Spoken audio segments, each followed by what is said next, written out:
Hello to everyone. देखिए बेटा, हमें बीजीय व्यंजकों में उनको जोड़ना घटाना आना चाहिए और उसके लिए हमें समान पद और असमान पदों का ध्यान रखना है। समान पद और असमान पदों में आप अंतर कैसे करेंगे?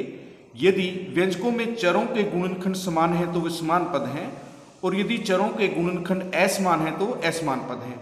हमें एक युग्म दिया है 1 और 100, यहाँ पर कोई भी चर नहीं है, तो आप देखते हैं ये सिर्फ संख्याएं हैं और ये हमारे समान पद होंगे।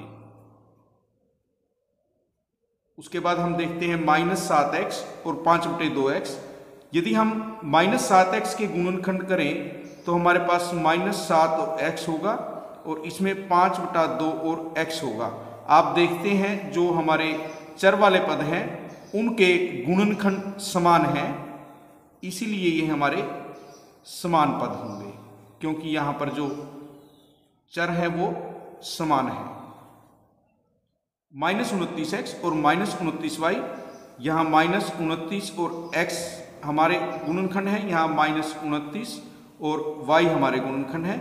यहाँ पर आप देखिए जो हमारे चर हैं वो असमान हैं, इसलिए हम कह सकते हैं कि ये असमान पद हैं, क्योंकि हमारे जो चर हैं वो अलग अलग हैं। चर हमारे हम कहेंगे कि अलग अलग हैं। उसके बाद 14xy और 42yx, हम यहाँ पर केवल चरों के ही गुणनखंड देख लेते हैं, क्योंकि हमें चरों के ही गुणनखंड लेने हैं। यहाँ पर x और y है, यहाँ पर y और x हैं, दोनों के चर हैं x और y हैं, समान हैं, इसलिए हम कहेंगे कि ये समान पद हैं, क्योंकि इनके चर समान हैं। उसके बाद हम इसके गुणनखंड करेंगे m, m और p, क्योंकि m की 2 घात है, एक p है, यहाँ m, p और p। हमारे पास यहाँ 2 बार m और 1 बार p है, यहाँ 1 बार m और 2 बार p है। हम कहेंगे कि हमारे जो गुणनखंड है वो असमान है, इसीलिए ये असमान पद हैं, क्योंकि हमारे जो गुणनखंड है वो अलग अलग हैं। यहाँ पर जब हम गुणनखंड करेंगे, x z के जो गुणनखंड है x और z हैं, x की 2 और z की 2 में हमारे पास 2 बार x आएगा और 2 बार z आएगा, ये हमारे असमान गुणनखंड है, इसीलिए ये पद भी असमान पद है। इस प्रकार आप देखेंगे कि किस प्रकार से हम समान पद और असमान पदों को अलग अलग करते हैं। नेक्स्ट क्वेश्चन में हमें दिया है निम्नलिखित में समान पदों को छांटिए। मैंने अभी जैसा कि बताया आपको, जहां पर चर हमारे पास एक जैसे हैं वो हमारे समान पद होंगे। सबसे पहले हम लिखते हैं इसको -xy2। उसके बाद देखिए यहाँ पर x 1 है, y 2 बार है, यहाँ पर -4 y x की 2, ये अलग अलग है। उसके बाद 8x की 2 हमारे पास, उसके बाद है 2xy की 2, यहाँ देखिए xy की 2 और यहाँ भी xy की 2, तो ये हमारे पास समान पद होंगे। नेक्स्ट 7y है, हमारे पास अलग है, -11x की 2 है, -100x है। उसके बाद -11yx, हम यहाँ पर अगर देखें तो yx का हमारे पास पहले कोई भी नहीं आया है, तो ये हमारा असमान पद है। -11yx को हम अलग लिखेंगे। 20x की 2y, यहाँ देखिए x की 2 और y, तो ये एक जैसे हैं। -6x की 2, यहाँ पर हमारे पास x की 2 का है, तो ये समान पद हैं। उसके बाद y है 2xy, यहाँ देखिए x और y और x बराबर होते हैं, तो ये 2xy होगा हमारा। 3x, यहाँ पर 3x होगा, ये हमारा केवल एक ही पद है, इसे हम अलग रखेंगे। ये हमारे समान पद हैं, ये इनके समान हैं दोनों, ये भी समान, ये भी समान, और ये समान, और ये हमारे समान पद होंगे। नेक्स्ट में देखते हैं, इसमें भी हमें समान पदों को छांटना है।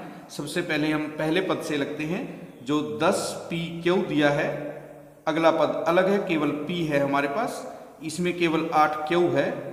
यहाँ 7p की 2 q की 2 है, यहाँ हमारे पास -7pq है, और ये 100q है, -23 है। अब यहाँ क्यू की 2 और पी की 2, हमारे पास क्यू की 2 और पी की 2 का ये पद है, तो ये इसका समान पद होगा। -5 पी की 2, हम देखें हमारे पास ऐसा कोई भी पद नहीं है, उसको हम अलग से लिखेंगे। -5 पी की 2 अलग लिख देते हैं। 41 हमारे पास है, ये बिना चरों की राशि, ये दोनों समान होंगे। 2405 पी, इसको हम अलग लिखते हैं। यहाँ पर हमारे पास 7 पी है, तो इसे 2405 पी ये हमारे एक जैसे होंगे। 78 क्यू पी, हम क्यू पी का देखते हैं। यहाँ पर 78 क्यू पी और पी क्यू एक जैसे हैं। 13 पी की 2 क्यू, पी की 2 क्यू की जब हम बात करते हैं तो हमारे पास ऐसा कोई भी पहले पद नहीं आया जिसमें हमारे पास पी की 2 क्यू और 13 हो, ये अलग से है।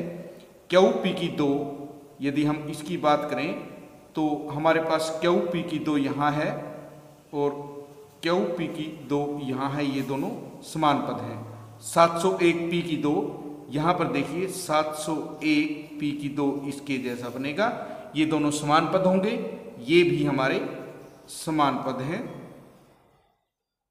ये समान पद हैं। हमारे पास कोई भी ऐसा पद नहीं था जिसमें केवल क्यू हो, हम देख सकते हैं यहाँ पर केवल क्यू है, तो हमारा ये पद समान होगा।